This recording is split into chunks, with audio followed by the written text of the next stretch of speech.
There are a number of connections between Parshas Devarim and Inyani Diyoma, the time that we find ourselves in, the period of the 9 days, where we severely curtail our enjoyment, our joy, because of the fact that we're overwhelmed with sadness over this period of time leading up to the saddest day in the Jewish calendar, Tisha B'Av, the day upon which many tragedies have befallen our people, most notably the destruction of both Batei Mikdash, both holy temples. And Parshas Devarim always falls out on Shabbos Chazon, the Shabbos before Tisha B'Av.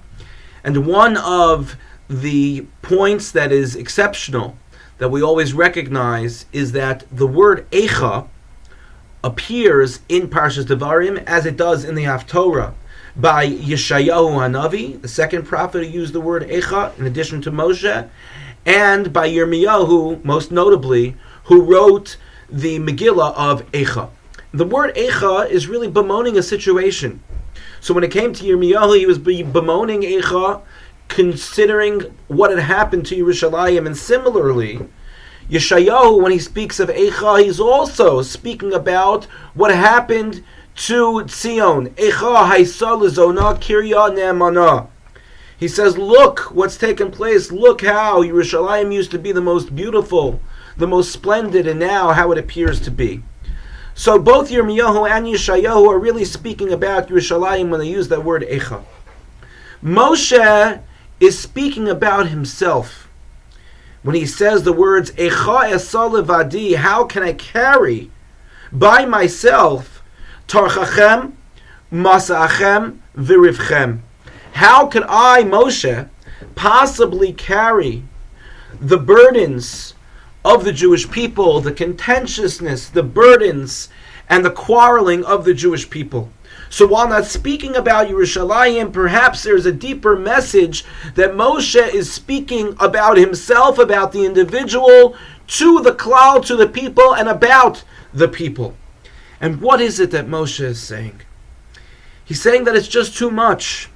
It's just too much that we are a people that is constantly involving ourselves in the negative as opposed to the positive. And Rashi explains to us what this means. Torchachem, contentiousness. So Rashi says, you know what that was? Where, for example, Moshe would see that there were two people who were in judgment in front of him. And when Moshe was about to rule, one of the litigants who saw that the other litigant was going to be successful and victorious, that person just continued to delay and tried to bring more proofs and tried to bring more witnesses, even though he knew he was wrong. And he did it just to make the other litigant suffer.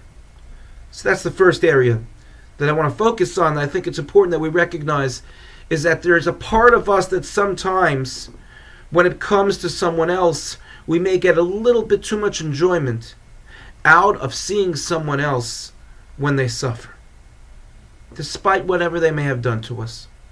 We are to be rachmanim, we are to be people who are merciful.